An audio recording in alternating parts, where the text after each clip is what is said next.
Up and running. All right.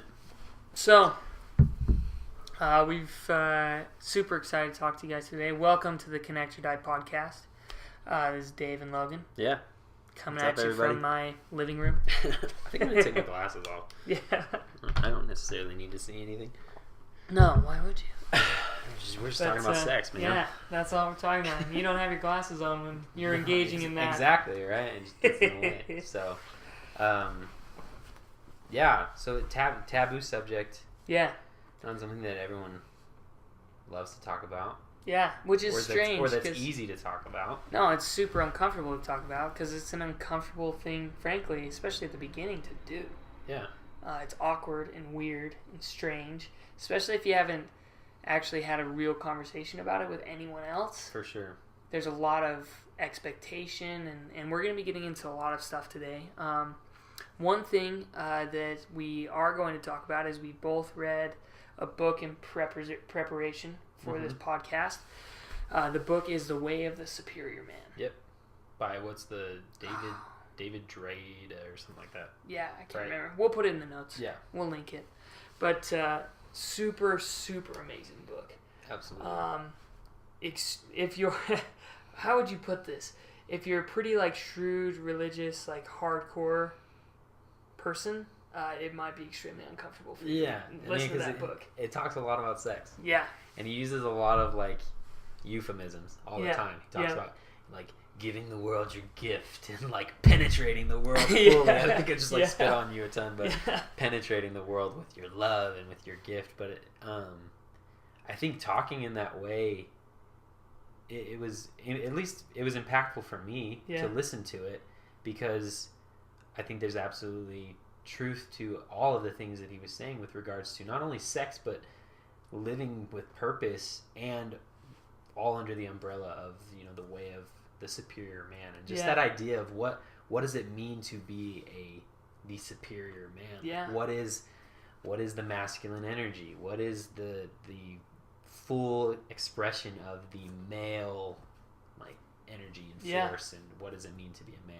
And I just appreciated that. No, I thought it was awesome. One thing he brought up that I knew was true, but I hadn't really thought about, was he's most men. So this, just so you know, this podcast, obviously we're guys. Yeah. We're both with women. Yes. And so that's where this perspective is going to be coming from. Yeah, absolutely. And so we can probably do a podcast sometime in the future where we have our spouses with us and we talk about the feminine side of it. Absolutely. I would actually love to do that. But today, for the purposes of this podcast, we're going to be specifically talking about the male's side of this. Yeah, and participating in a relationship with a female. Totally. And I loved that part of the book where he essentially said in the beginning, there are men who have more feminine energy than masculine energy.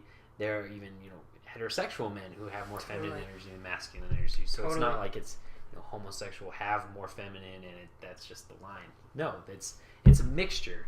Totally. There are women who have more masculine energy than feminine energy. And so he just said there are so many different mixtures, and whether it's a homosexual couple or something different than that. Yeah. But he said this book is about, and from this point on, I'm going to speak in these terms. Yeah. And if you live in a different situation, then you adapt the terms based upon your different situation. Yeah. But he just talks in terms of masculine, feminine, and in a setting where it's a male husband type, or a man in a relationship, and a woman being the feminine. Yeah. So. And I thought it was very eye-opening in a lot of ways. One thing, I guess, to start with, I think this would probably be a good way to start it. At the very end of the book, he talks about what most males' relationship with sex starts out like, which is masturbation. Yeah. Right? It's when you're a teenager and you're looking at something that stimulates some form of pornography, whether that's a fantasy within your head or you're looking at actual images, and you stimulate yourself, and it's all self-absorbed. It's all about just getting the orgasm. It's all about just... That's the sole purpose. Yeah, that's the only reason you're doing it. Yeah. And the trouble is, and this I think probably will ring true with a lot of men, that's the way they treat sex with their wife. Yeah. that's the way I treated it at the start. That was the only relationship I had ever had. Absolutely. With sex before I got married, because I didn't have sex before I got married. So that the only relationship I had like that was with myself. Yeah. And so to go from that, where you're participating in this activity solely for the end result. Yeah. And then to enter into a relationship where sex becomes so much more dynamic than that. Yeah. So much more dynamic. Well, and so much more dynamic than just like making out or like doing something like that, where like I'm gonna be pretty open about my experiences. So when I would like make out with a girl, I'd want her to feel my strength, and so I would be like strong and passionate, and it's like as soon as sex comes into the like that, everything gets flipped on their head. Like you need to be soft and more delicate. Like it's more of dynamic is the right word. I think it's like a dance. Yeah. And I just the perspective that the book offered in terms of whenever you engage in intimacy, there's polarity between the masculine and the feminine, and that's what creates attraction. For me, that was eye-opening, because I looked at my life and I analyzed it and said, in sexual settings, how am I showing up? Am I showing up in a more feminine energy that is very present about my emotions, and I'm bringing in work, and I'm bringing in failures from whether it's working out or anything really, and allowing that to impact the way that I show up in that moment? Or am I taking the purposeful masculine energy? And then I guess the question is, after you are married and you're no longer just masturbating, like, what is the purpose of sex? Because for a lot of men, I think the purpose for sex is still just like self gratification. Totally. Well, and sometimes I feel like going into it, they're like, I want to connect. Yeah. And they think them going off is a part of that connection. For sure. Which is frankly understandable. Yeah. Like there's no... It's obvious how you would come to that conclusion. Like there's just... I don't know if shame's the right word, but there's really no like... I get it. It makes sense. Absolutely. Why you would come to those conclusions.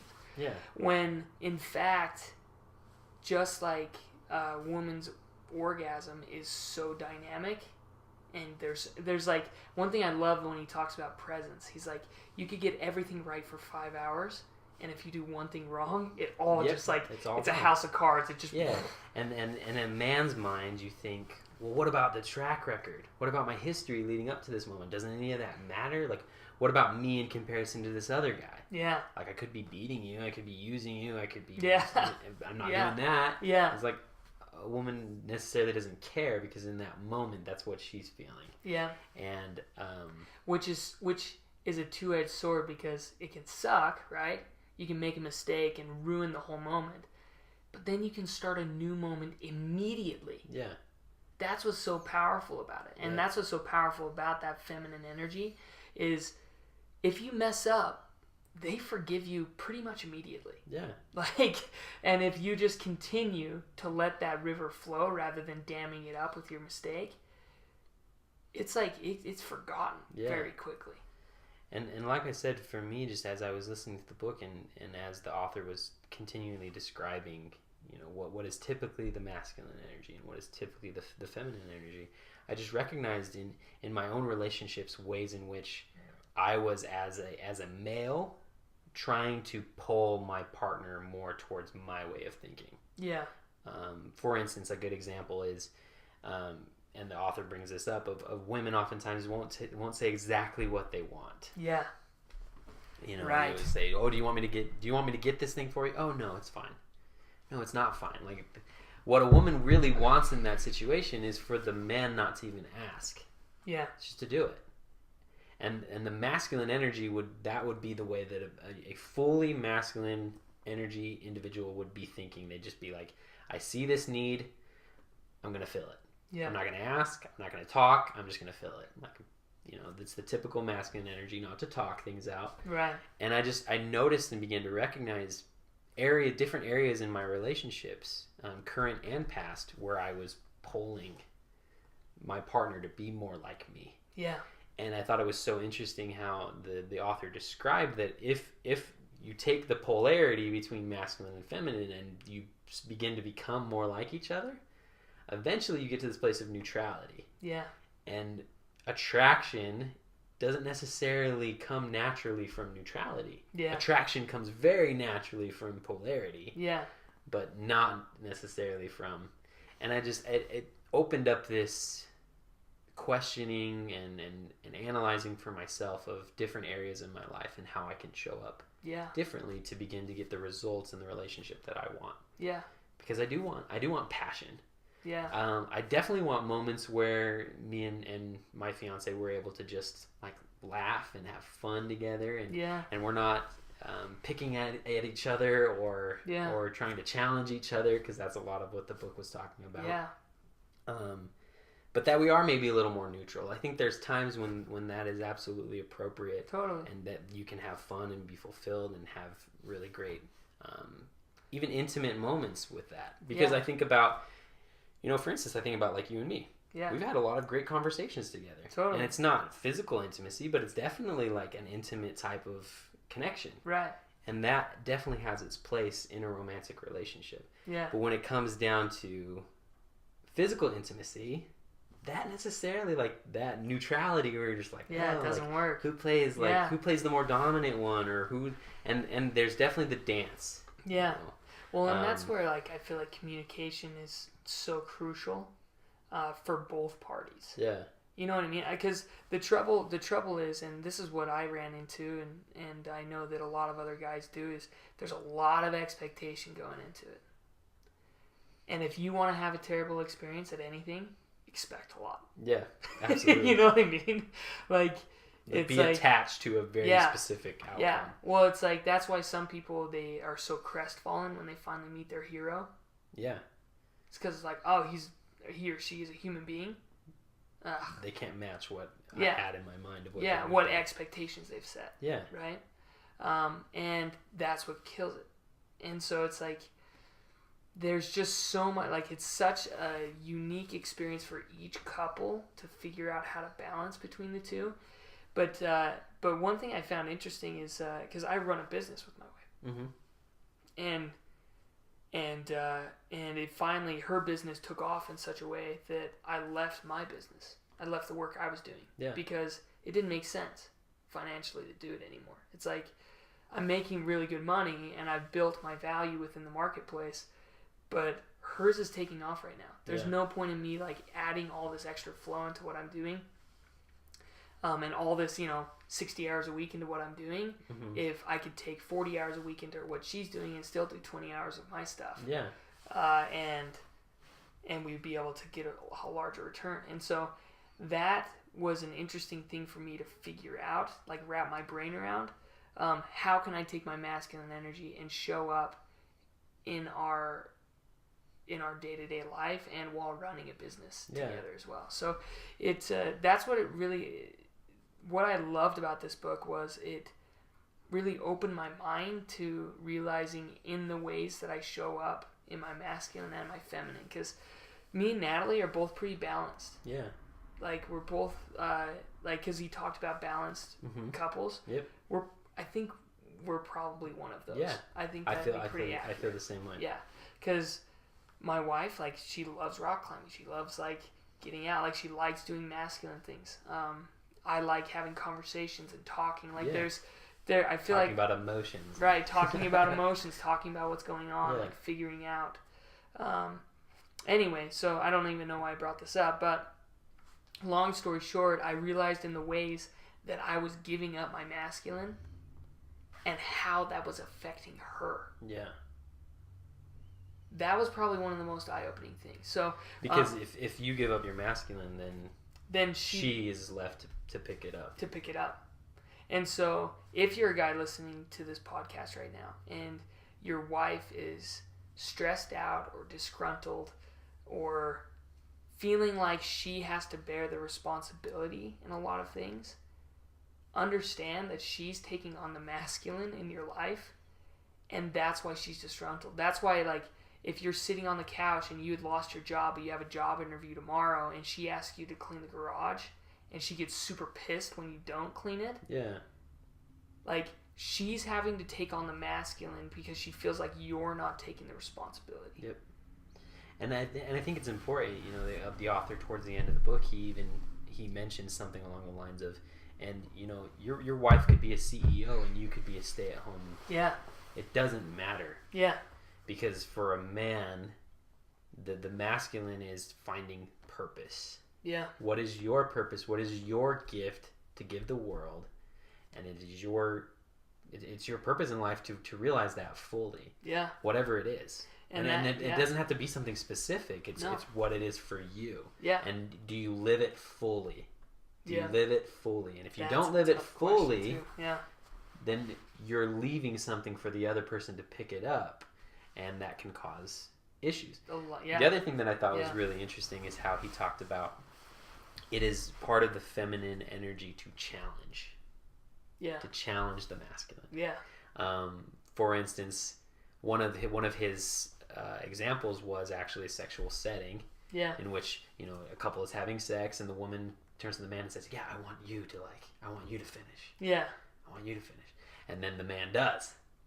And immediately he sees the look of disappointment. Yeah. In the eyes of his partner. Yeah. And what he recognizes in that moment is she was challenging him to see if he could delay his gratification to show her more love. Yeah. And that really hit me because I've had experiences like that, Totally. not just with sex, but in other areas of life where someone that I'm with has challenged me in a way, and I've, you know, they're like, "Oh, it's okay. Like, oh, you're sick today. It's okay if you don't go to work." Yeah. And then I don't go to work. Yeah. And immediately I see like disappointment. Yeah. Because that's a challenge to say, you're sick, but you're a man. And what does a man do? Yeah. He does whatever has to be done, regardless. And I found that like, I think we're saying eye-opening a lot, but like that's what this book, if I could just say, someone's like, describe this book to me in two to three words. Eye-opening. Yeah. It was eye-opening. Yeah. Because after reading it, there were certain parts of it where I doubted it, and I was like, well, it can't be this way. Yeah. One of the things that he said, and I think it'd be interesting to talk about, a big one of his theses was the way that a man penetrates his woman is the way he penetrates the world. Yeah. Or the way he ravages his woman is the way he ravages the world. Right. And if you drop the ball in one of those areas, then both will lose trust in you. Yeah. Like if I drop the ball in fulfilling my purpose in the world, then my wife, fiance, my partner will look at that and she will lose trust in my ability to show up for her. Right. And vice versa. If I'm showing up in the world and fulfilling my purpose, but I'm neglecting my relationship, at what point will the world start to look at me and say, "Can I trust this guy? Yeah, because he's telling me this, but he's living this way." There's a really good example of this. So I read a book that I really enjoyed. Mm-hmm. You know, and the author is this really tough, hardcore guy. You know, he's ex-Navy SEAL. He's got all of these credentials, right? And I was able to learn, there was like one nugget of information that I got out of the whole book that I was like, that was worth reading the whole thing for. But the longer I thought about his book, the more I realized how out of balance he was. Mm-hmm. Because he's been divorced like coming on like 4 times. Yeah. And it's like, I can see how the principles that have brought you success in other areas are destroying your success within that relationship. And then I'm like, okay, I don't think I'm going to listen to this guy anymore. Yeah. And I unfollowed him on social media, and I was like, I thank you for giving me that nugget of information. Yeah. And I appreciate it, and you've built a great life for yourself. I'm super happy for you. I'm just not interested in watching it. But I don't necessarily want all of my life to look like all of your life. Yeah. I like this part of your life. Yeah. Well, it was basically, he just said pain doesn't last forever. Yeah. And so now, like when I'm running or I'm working out and I'm like in a lot of pain, it's like, hey, this is going to be over. Yeah. Before you know it, it's going to be over. And that was worth reading his whole book for and like investing quite a bit of time into what he does. But the more I looked at him, I just think that's such a perfect example of like, because I'm the world Yeah. Right? Absolutely. And I can see that how he's interacted with women, and not to say that all of those relationships were his fault. No, totally not. I'm sure there's a lot of good reasons. Yeah. But it's like, oh, I get it. I saw the principle immediately. But it does make you wonder. Yeah. It opens up questions. You're just like, okay, well, if you're so good at what you say you're doing in this area, and the principle is the same if you were to apply it over here, why are you having no success over here and success over here? Like and the thing that the author of this book, The Way of the Superior Man, ultimately said, he said, a man's first priority should be to his purpose. Yeah. And second priority to his woman. Because if it's not that way, then she will lose trust in you. Yeah. And that one was really hard for me to swallow, because my whole life I've lived with a different paradigm. That family's first, right? That your spouse is first. That's you leave your mom and dad and you cleave and you become one flesh. Yeah. And so I decided to sit down with my fiance and just ask her. I'm like, this is what this book says. I'm just curious. Yeah. And the first thing, oh, I could see that. Yeah. And I realized in that moment that I'm like, wow. Yeah. So much of this book is very true. Yeah. And obviously I don't want to take it to an extreme where I become a workaholic. Obviously. Yeah. But I think that's what he's saying, is if you neglect one of those things, then you will lose the trust of both. Yeah. If you neglect your spouse for the world, you will essentially lose the trust of both. And if you neglect the world for your girl, you will lose the trust of both. Yeah. Yeah, well, and then it's finding out exactly what your purpose is. And I think part of your purpose can be your spouse. Absolutely. You know what I mean? Like, I think that's a big part of it. Absolutely. But being dedicated to, like, being willing to follow and to step into what it is that you were born to be. And I think a lot of us, one thing he brought up that I thought was so good, he talked a lot about how many ways we try to distract ourselves because it's too painful to think about what, like, because we can feel in our gut, in our heart, that, like, I have a purpose and I don't know what it is. But very few people, or maybe there's a lot of people out there, I'm hoping if you're listening to this podcast, chances are you're one of these people.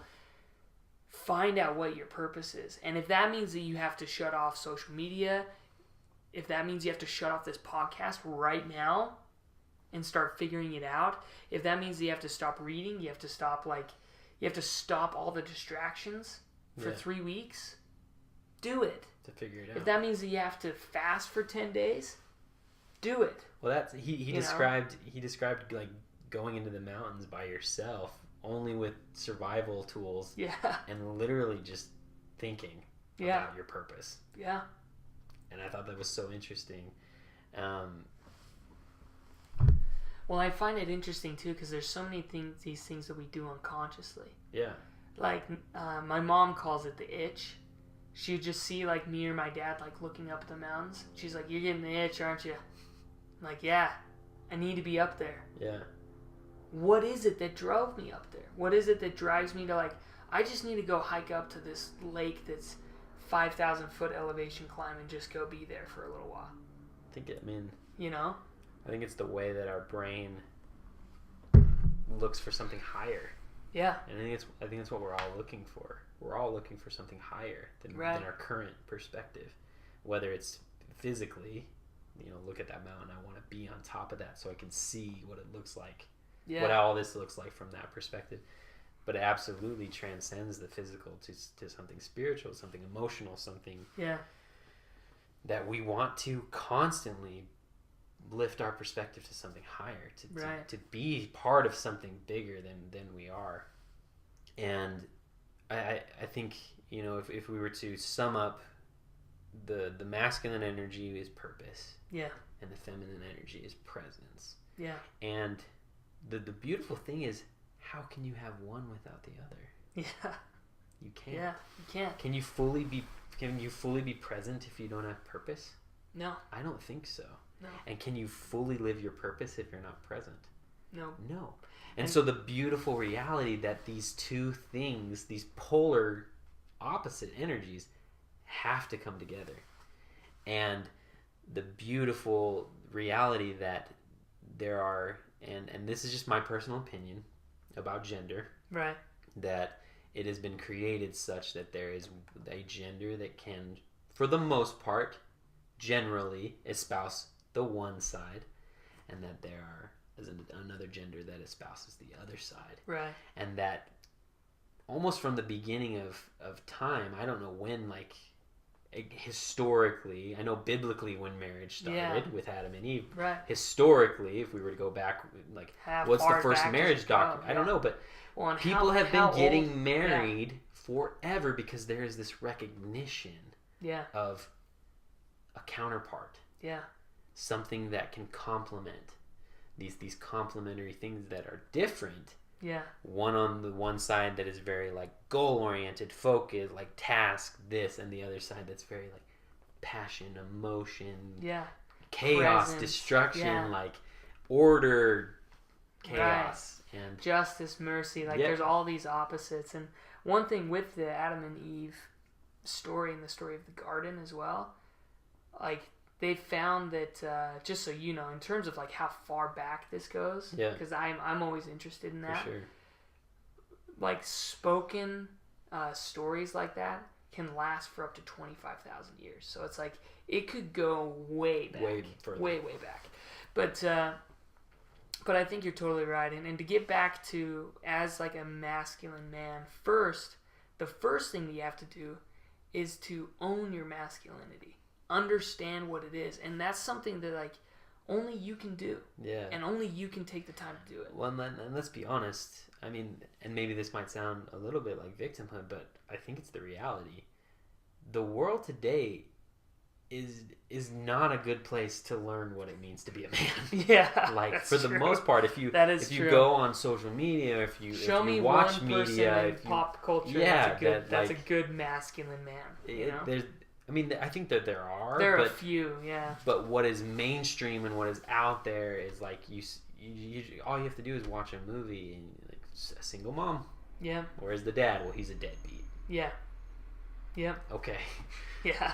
No, you're right. So there's this, and he talked about how even there's a pull for men to become more feminine and for women to become more masculine. It destroys both. Yeah. It destroys both. That's where like this idea that like men or women are just as tough as men. I'm like, yes, there are some, you know? Yeah. Definitely. For sure. There are going to be. But it's like, if you deny your feminine, eventually your feminine denies you. Like, and I think that, I mean, they've shown that like psychology goes into illness a lot. Yeah. And I don't think that there's any, I mean, obviously correlation doesn't equal causation, but there's a lot of women that if they get into a masculine role, they end up getting some sort of disease. Really? Yeah, like they've shown that some women, not all, obviously, right? But if a woman's embracing a masculine role, she'll get breast cancer, or she'll get some sort of something because she's denying her feminine. Interesting. In order to make it, right? Huh. I'll have to go see if I can pull up the numbers on that, but like go look up how many like hardcore like courtroom women lawyers end up getting breast cancer. Yeah. And it's there is something there. Well, I think when it comes to the idea of toughness, I think and I believe that that's why that there is that polarity. It's because there's toughness on both sides. Totally. And it's equal. Yeah. And different and powerful. And I think that's why we see, that there are men who definitely espouse some of the feminine toughness, and there are women who espouse the male toughness. But what I think that the entire book was built upon this idea that the more you can embrace what is you, whether it's you're more masculine or you're more feminine, whatever, and give it fully to a reciprocal, you will experience the most. Yeah. The most passion, the most intensity, and the more most you beautiful. suppress it, that energy will come out. Yeah. And so it's like, that's why I think that there's, I mean, what's kind of gross in terms of like pornography is how much, especially lately, there's been a lot of like rape type pornography that's becoming more popular. Yeah. And I think it's the suppression of the masculine. It's like suppress those to where there's this domination fantasy. Yeah. I think that arises out of the suppression. And that would go right along with the because we were talking earlier about one of the examples that he gave in the book that was kind of triggering for both of us, where he talked about in his opinion, if a man sees a woman that is attractive, instead of like denying that he finds her attractive and trying not to think about it, which for most men would ultimately lead to this is tough. Fantasies later on. Yeah. He said the best thing to do is to acknowledge the attractiveness and even use the energy of arousal to like enliven your body. Yeah. In that moment. Not to be creepy and not to act on it. Yeah. To be appropriate with regards to your life. Because he continuously talked about, well, you have decisions to make. Yeah. You can choose to be with that woman and deal with the consequences that ripple out throughout your life. Or you can just recognize this is the full expression of the feminine beauty, and as a male, I'm acknowledging it, and I just use it to and then I can, and even as I talk about it, like it feels creepy. Yeah. But my question is, what is more creepy? Yeah. To see a woman that you find attractive and like pretend to shy away, and then to fantasize about her later on. Like what's more creepy? Or to like say that is a beautiful woman.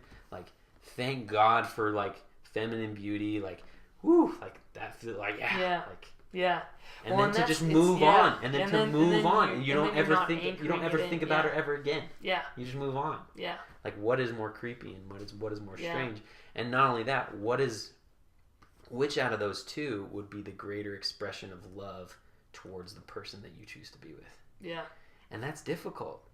Because that is so hard, because it's like the comparison energy. Yeah, and there's so much that's what's present to a woman. Yeah. If I were to say that to like to my fiance, like, oh, I find her very attractive. Yeah. What's present for her in that moment is he finds her attractive, therefore he doesn't find me attractive. Yeah.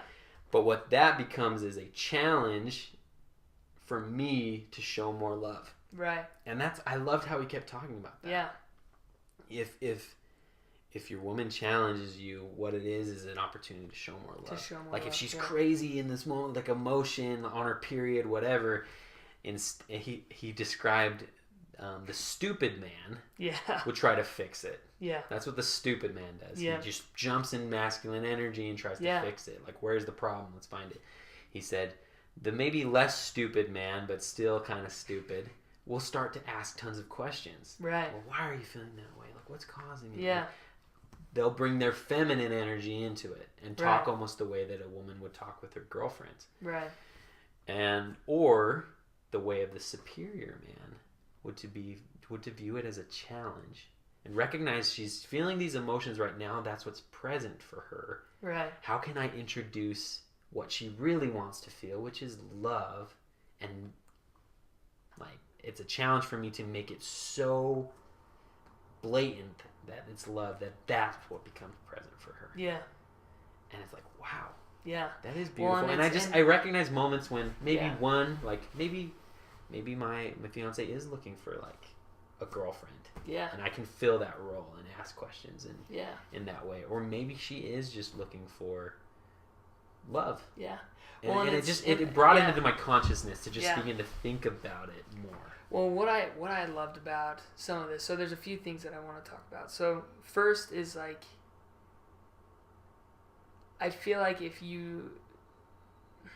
such a hard balance, because it's like if I'm with my wife and we're walking around, I actually don't even notice. Sure. Any like if you're in that situation, like obviously like there's some guys that would listen to what you just said and they're like, oh, like if I'm at dinner with my wife, like I can just this is my free pass to I can just ogle. Yeah. And it's like, no. That's not what what he's saying. And it's like you're not going around looking for it. Yeah. But if you saw someone, you're like, wow, they're really pretty, and then you can just like let it just go, right? For sure. Rather than this, suppress, don't look, suppress. That's where I feel like that's where that suppression comes from. The second thing that I find interesting about this is women are all about presence. Like if you are just getting married, or like it's your first time with your spouse, and it's this weird experience, right, that you're gonna have together. The best thing that you can do is to help her become present, because that's where her energy is the strongest. And what I love is he gives that example of challenge, right? If you see that as a challenge, you can become playful. Yeah. You know what I mean? Like, Absolutely. and I've found this works not only with my wife, but with my 2 daughters. Yeah. Like, my daughter was so upset the other day. She was just going crazy. She's losing it. Total temper tantrum. She's 3.5 years old. Yeah. And I was like, I wonder, like, if she's like, she's a 3.5-year-old, and it's all about presence. I wonder if I can change her attitude. Yeah. And I'm like, if you can introduce a new present emotion. Yeah, a new present emotion. And so then I tried and it. convince her because that's... she'd been screaming for 15 minutes, okay? And they just got home. I'd been working out in the yard. Like, the girls all got home, and I was like, I wonder if I can change this. Like, I took it on as a challenge. Yeah. And I got her laughing within, like, a couple minutes. And I was like, that was weird. That was really cool. Because she's all about presence. Yeah. So if I can get her to enjoy the present moment, because she was not having it, and I just said, hey, here's some macaroni. I'm like, if you eat this macaroni, we're gonna go get donuts. Yeah. Like, what kind of donut would you want? She's like, no, I want to eat the macaroni. She's screaming. I'm just like, hey, here's some macaroni.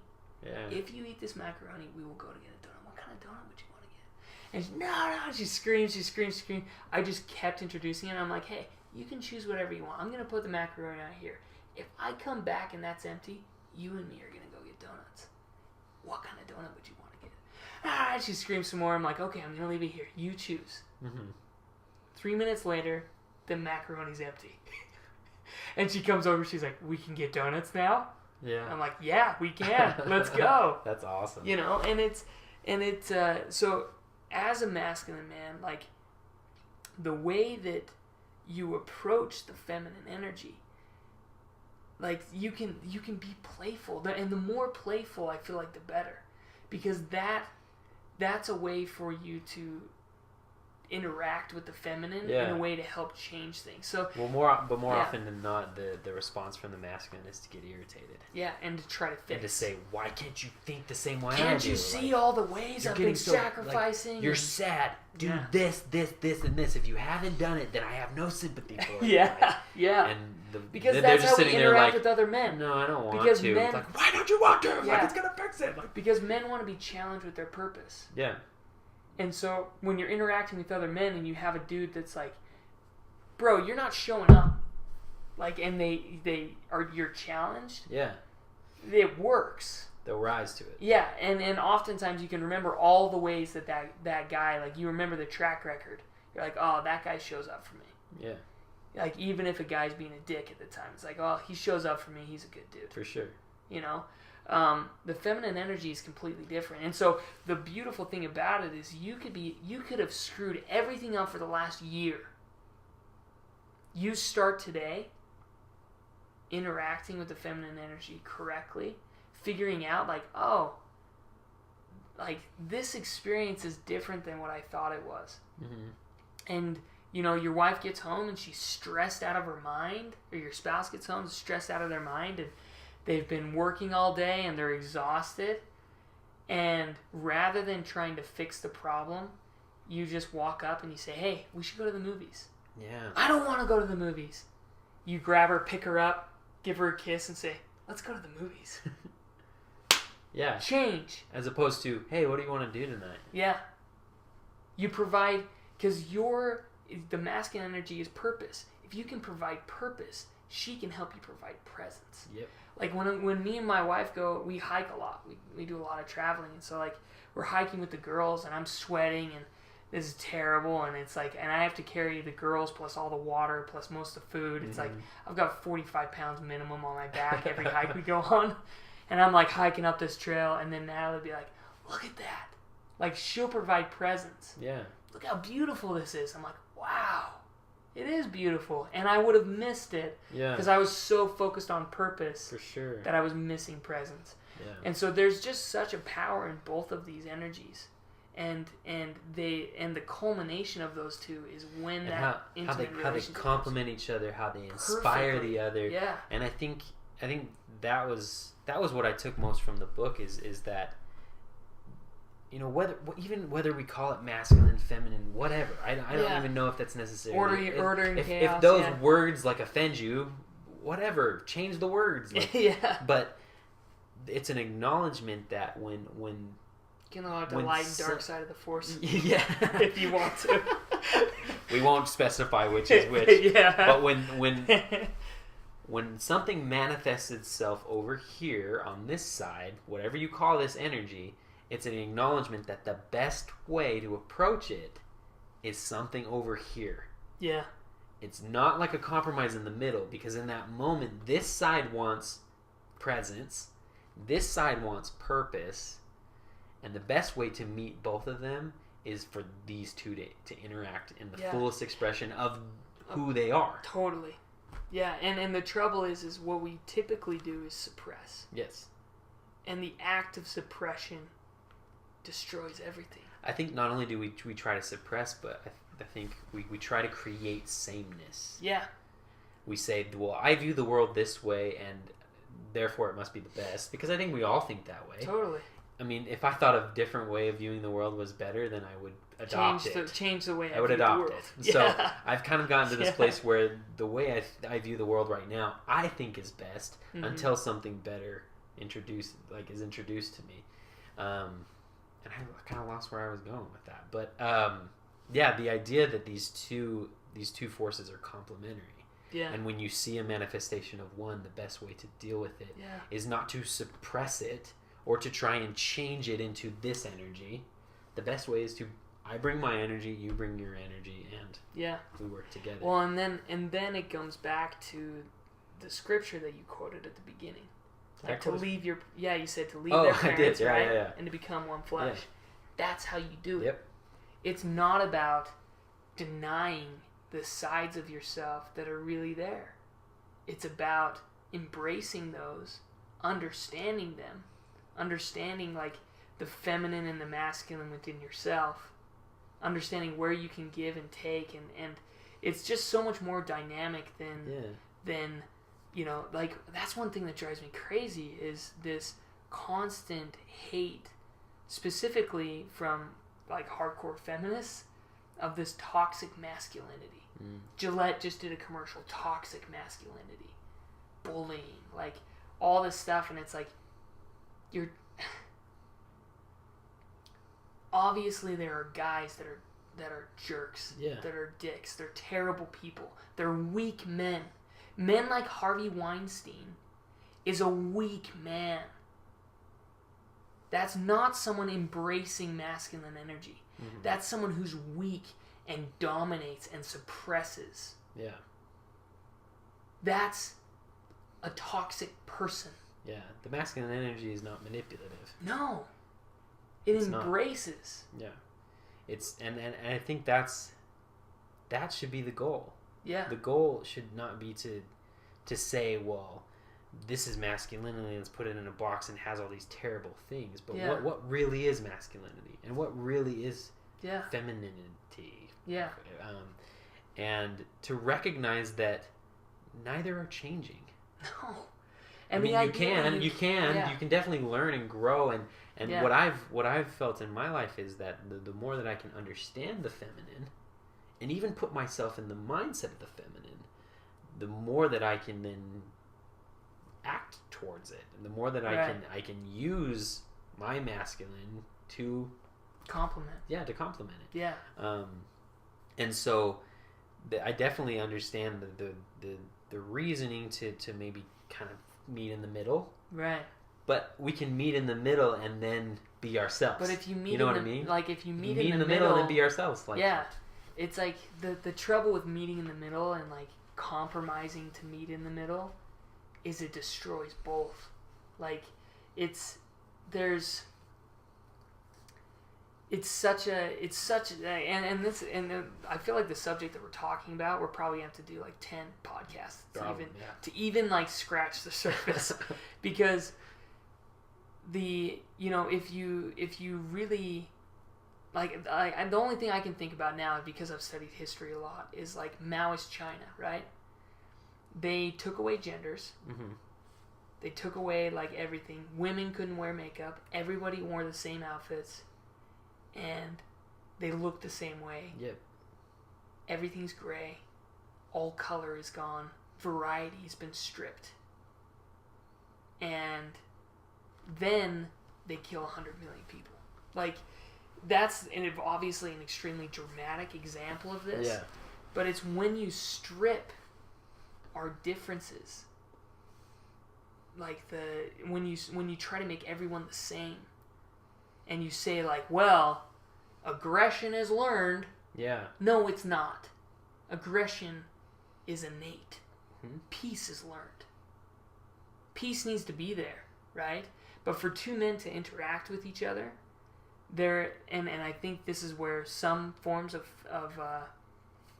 mutual respect comes from. Yeah. Is the fact that like physically we could fight each other. Yeah. You know what I mean? Like physically could become aggressive. And that changes the dynamic. Like there's just so much, like people want to make like a slapstick slogan that's going to fix everything. Yeah. But there's so many levels to our experience, men talking to other men and the masculine communicating with the feminine and coming together. Yeah. You know? And I think the idea of suppression, like suppressing who you are innately, that's why it's so dangerous, is because when you try to suppress an extreme on one end, you begin to suppress the extreme on the other end. Yeah. And life it just has that duality. Yeah. You know, the yin and the yang, hate and love. Yeah. If you suppress hate when it wants its time, if you do that long enough, you will begin to diminish love. Yeah. You just will. And so exactly what you're describing with your example with China, if you try to get to the middle and eliminate extreme, you've eliminated the extreme on the other end. Yeah.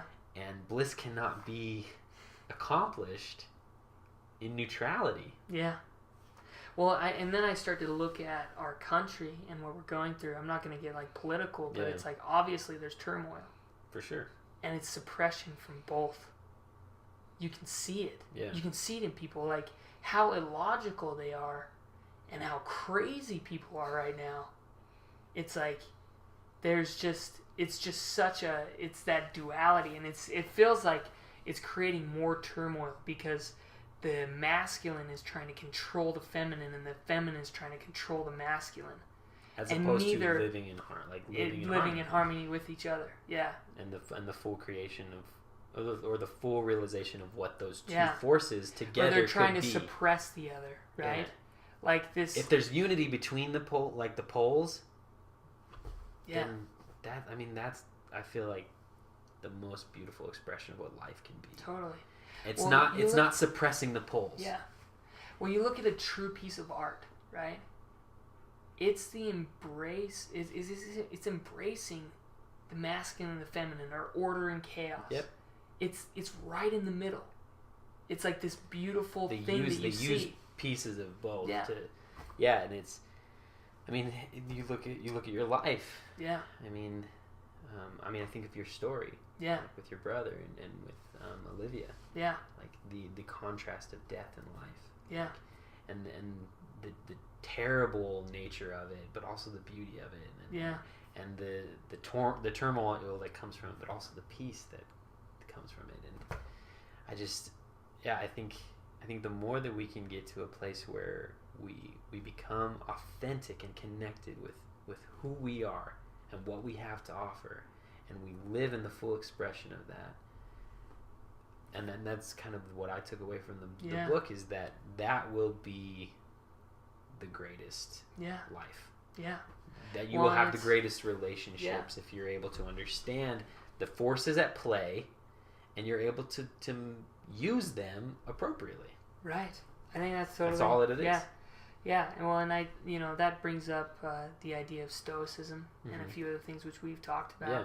Stoicism is the correctly understanding what your emotions are. Yeah. Understanding where they came from and being in control of that. And, he goes into detail on, controlling your orgasm and controlling, taking that even to the point sexual where he energy. Describes how, very, very specifically. But what I thought was so interesting is that energy. If you can take, you have sexual energy inside of you.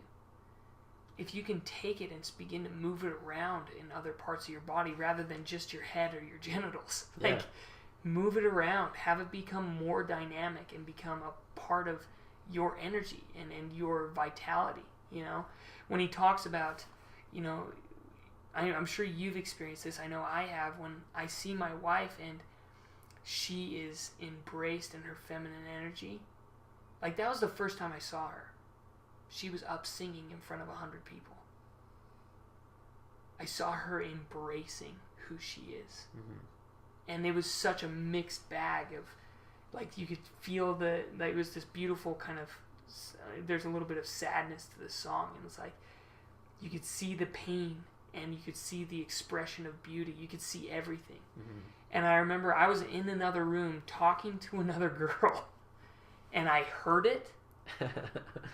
And I got up, I stopped my conversation immediately. I don't even think I did a good job of I think I just said, I have to go listen. Yeah. And I got up and left. And I went in, and that was the first time I saw Natalie, you know? And the better that I can get at expressing my masculinity, the more opportunity I give for her to express her feminine powers.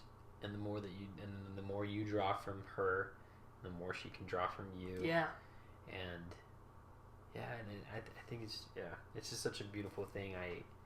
But I think that natural tendency in all of us to suppress what's going on here, and then to reflect that onto other people. Yeah. To suppress what's going on there. And I'm guilty of this. Totally. I'm guilty of this in my current relationship, where I'll say things to my fiance like, "Why are you doing that? Why are you thinking that way? That's not going to help you. Why are you so hard on yourself? It's not going to help you." Yeah.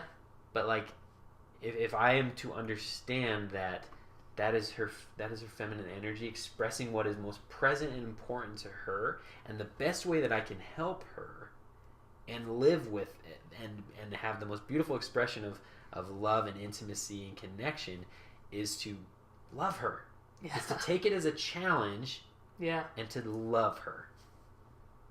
And hope that I can love her enough, and then I don't know, I'm about to say to love her enough to where she loves herself, but I don't know if that's possible. I think I think the feminine, especially with, there's so much going on. Yeah. So I know we're getting close to the end here, but while we finish up, I think it'd be good to explain a few situations that I think would be pretty relevant. Absolutely. First, let's say it's your first time.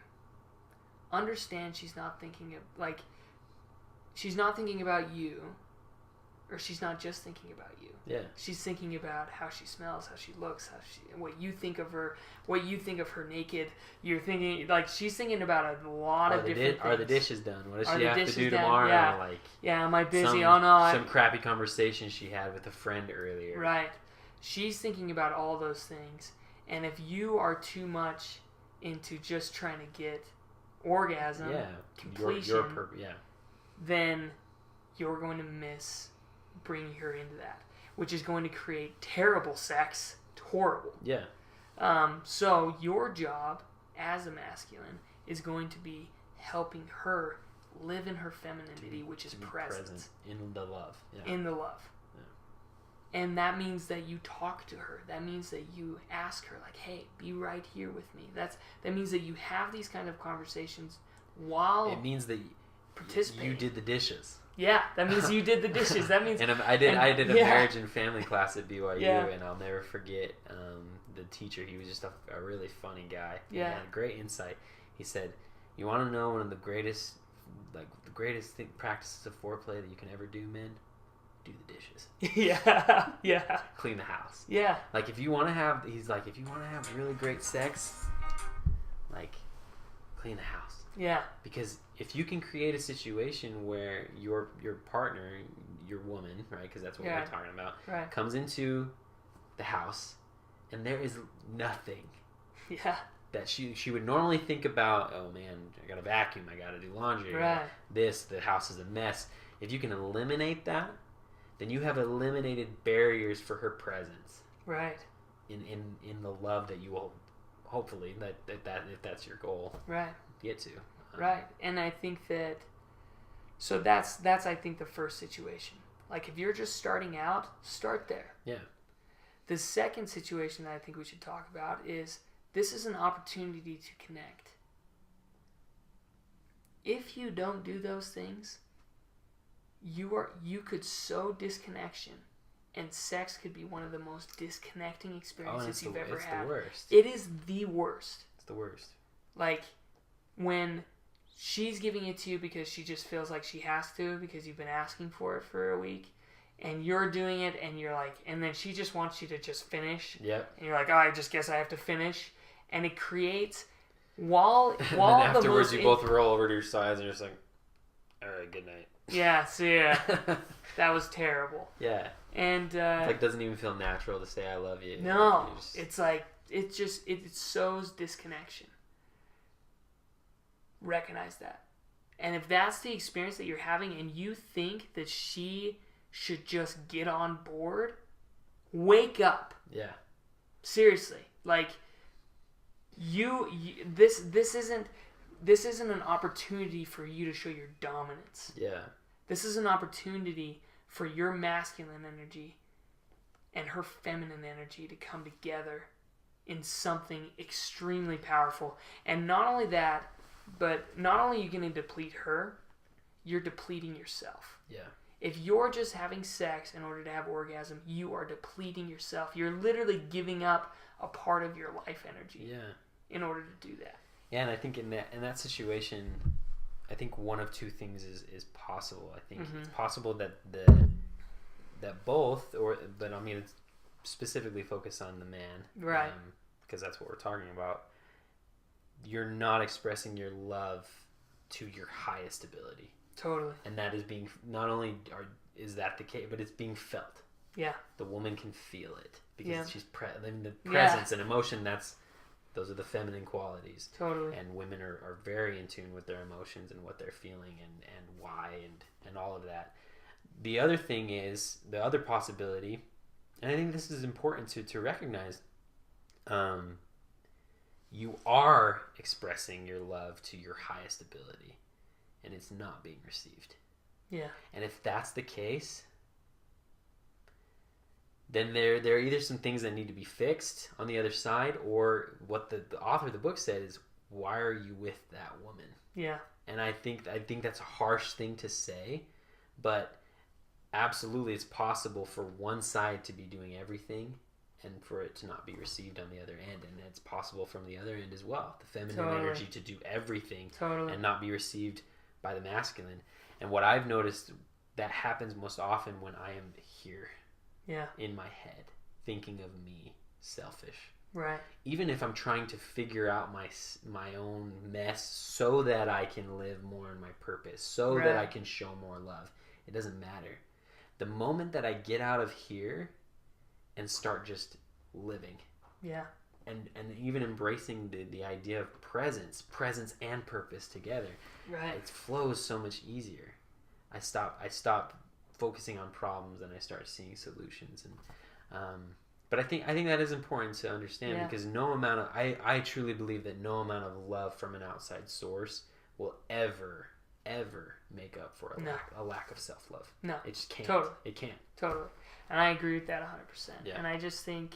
But it is a challenge. Yeah, it is a challenge. And if you rise to the challenge and do everything you can and you're still not getting the result, then Start to assess. Is it something that can be fixed? Yeah. And if it's not, might be time to move on. Might be time to move on. Yeah.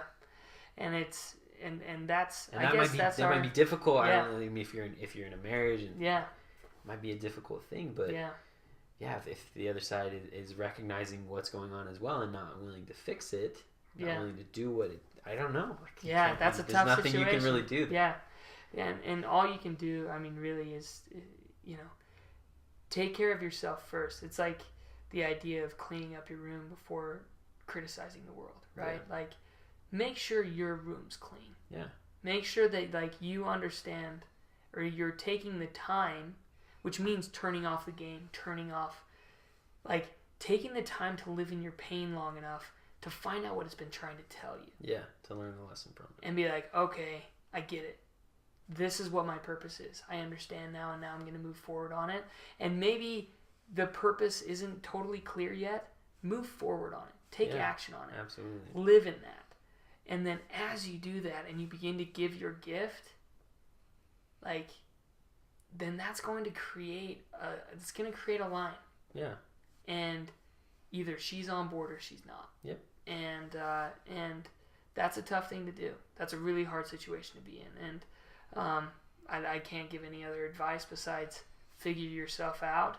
Try your best to react as a superior man. Yeah. To her feminine energy.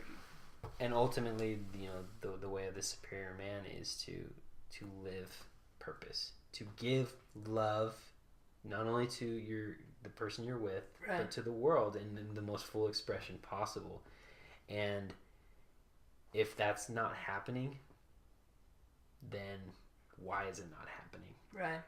Get honest with yourself. Get honest with your partner. And if things need to change, then you have to. I mean, in order to realize the full measure of your masculine energy, your purpose, the way of the superior man, is to live that purpose to its fullest degree.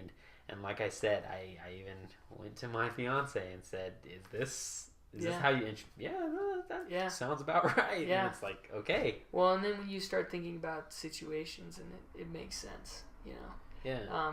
But I think let's close it up there. For sure, absolutely. Awesome. Cool. Well, we kept it relatively short. I don't think did my timer go off? No, your timer went off, but it paused the recorder. So that's 55 minutes. So we're about a little over an hour. Gotcha. Well, yeah. Thanks guys. Thanks for listening. Yeah. Make sure if you found this helpful, share it with other people, please. Like on social media, hit that like button, hit the subscribe button. Go check out the book. I mean, absolutely. Yeah, totally. And we'll link it in the description. 5 hours plus Audible, not super eye-opening too. Pretty brief book, but lots of great principles, and awesome. I highly recommend it. Okay, all right. Have a good day. See you guys.